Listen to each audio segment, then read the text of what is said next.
안녕하세요. 홍약사닷컴 홍약사입니다. 오늘은 약국에 노부부가 들어오시더니 할아버지께서 매일 먹는 아스피린 주세요 라고 하시는데 옆에 계시던 할머니가 걱정되는 표정을 지으시며 이거 매일 먹어도 되는 거예요? 라고 물으셨습니다. 할머니에게 걱정하지 마시라며 쉽게 설명해 드렸더니 이해를 하시더라고요.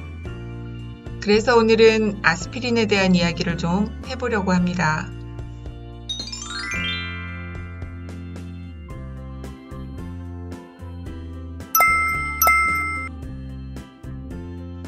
아스피린은 아마 전 세계적으로 가장 많이 쓰이는 약 중에 하나일 겁니다. 시중에 나와 있는 아스피린은 고용량과 저용량 두 가지 종류가 있습니다. 두 가지 다 처방전 없이 약국에서 구매할 수 있는 일반 의약품인데 사용 목적이 다릅니다. 고용량 아스피린은 열을 내리고 염증을 가라앉히는 진통 소염제로 쓰이고 저용량 아스피린은 베이비 아스피린이라고도 불리는데 혈전 생성을 예방하기 위한 목적으로 사용됩니다. 성분은 같은데 용량에 따라 사용 목적을 다르게 하는 이유가 궁금하시죠? 최대의 효과, 최소의 부작용을 위해 용량을 다르게 설정한 것이라고 합니다. 혈전 예방을 위해 고용량 아스피린을 사용할 경우 위장관 출혈이라는 부작용이 발생할 수 있기 때문에 혈소판에만 작용하여 부작용을 줄일 목적으로 저용량 아스피린이 개발된 것입니다. 아스피린은 진통, 해열, 소염 작용이 있으며 다양한 용법과 용량을 가진 약입니다. 해열 진통제의 목적으로 사용하는 아스피린의 용량과 심혈관계 질환 예방으로 복용하는 용량이 다릅니다. 보통 해열 진통제로 쓰이는 아스피린의 용량은 한 알에 500mg 정도인 반면 심혈관계 질환 예방을 위해 복용하는 아스피린의 용량은 보통 75mg에서 100mg 정도입니다. 고용량 아스피린은 류마티스 관절염, 골관절염, 강직성 척수염, 월경통, 신경통, 요통, 치통, 두통 등의 발열, 통증에 사용됩니다. 그 외에 무증상 재발성 경동맥 협착증, 가와사키병 등 미승인 적응증에 사용되기도 합니다. 저용량 아스피린은 심근경색, 뇌졸중, 협심증 등과 같은 심혈관계 질환의 위험도가 높은 환자의 1차적 예방 목적으로 하루 75에서 100mg을 사용합니다.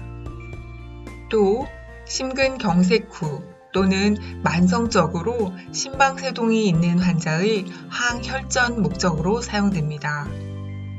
한 가지 주의하셔야 할 것은 베이비 아스피린이라 불리는 저용량 아스피린을 어린이용 해열제로 사용하면 안 됩니다. 베이비 아스피린을 어린이의 수두나 독감 같은 바이러스성 발열에 사용할 경우 레이 신드롬을 일으킬 수 있으므로 주의해야 합니다.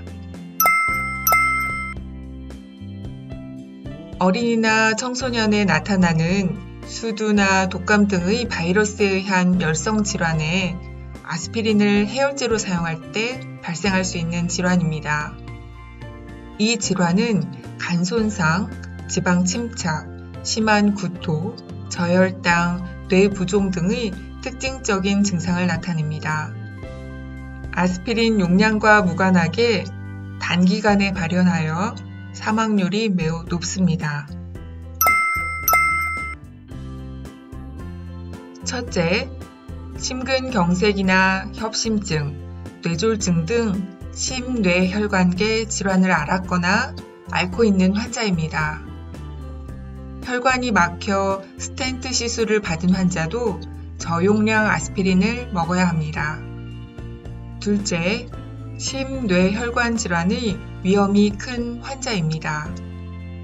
일반적으로 고혈압, 당뇨, 흡연, 이상지질혈증, 가족력 중 2가지 이상을 갖고 있는 환자가 해당됩니다. 예컨대 만성질환을 2가지 이상 앓거나 하나가 있지만 흡연을 하시거나 가족 중에 심혈관 질환이 있는 사람이 있다면 아스피린 복용을 고려해야 합니다. 이 2가지 경우에 해당이 되더라도 임의로 저용량 아스피린을 먹지 말고 의사와 상담 후 복용 여부를 정하는 게 좋습니다. 첫 번째, 아스피린 복용 시 가장 큰 문제는 위장관 출혈의 위험입니다. 오심, 구토, 위장 통증 등을 호소할 수 있습니다. 두 번째로는 과민 반응을 일으키는 경우도 있습니다. 쇼크, 발진, 호흡곤란, 얼굴이나 목, 입술, 혀 등이 붓는 경우입니다. 세 번째로는 어린이나 청소년에게 열이 나서 투여할 경우에 주의해야 합니다. 그 열이 수두나 독감에 의한 열인 경우 아스피린 복용은 매우 위험할 수 있습니다. 네 번째로는 다른 해열 진통제와 함께 투여하지 않도록 합니다. 출혈의 위험을 증가시키거나 신장 기능을 감소시킬 우려가 있습니다. 다섯 번째로는 수술 일주일 전에는 의사와 상의하여 아스피린 복용을 중지해야 합니다. 출혈의 위험이 증가될 수 있습니다. 여섯 번째로는 와파린 복용 시 주의해야 합니다. 아스피린 복용 시 발생할 수 있는 위장 출혈의 위험과 추가적인 항응고 효과로 인해 출혈 위험이 증가할 수 있습니다. 일곱 번째로는 아스피린에 의한 천식 발작 또는 그 병력을 가진 환자는 아스피린 복용을 피해야 합니다. 인부에게는 가급적 투여하지 않는 것이 좋습니다. 모유를 통해 아이에게 전해지므로 수유부도 피하는 것이 좋습니다. 의사나 약사의 지시대로 복용해야 하며 충분한 양의 물과 함께 복용하시길 권합니다. 장용정은 부수거나 씹거나 열어서 복용하지 않도록 해야 합니다. 첫 번째는 비타민 C입니다. 비타민 C에 의해 아스피린의 소변 배설이 증가되어 아스피린의 효과가 감소될 수 있습니다. 두 번째로는 은행잎제제입니다. 혈소판 응고를 저해하여 출혈의 위험이 증가될 수 있습니다. 이전에 어떤 분은 혈전을 예방하기 위해 고용량 아스피린이 더 좋을 거라 생각하고 매일 드신다는 분도 계셨습니다. 심혈관계 질환을 예방하기 위해서 전문가와 상의 없이 스스로 알아서 복용하시는 행위나 용량을 임의로 늘리는 행위는 매우 위험합니다. 모든 약은 부작용이 있으므로 임의로 복용하지 마시고 전문가와 상의하고 복용하기 바랍니다. 오늘도 여러분의 건강 지킴이 홍약사였습니다. 건강하세요.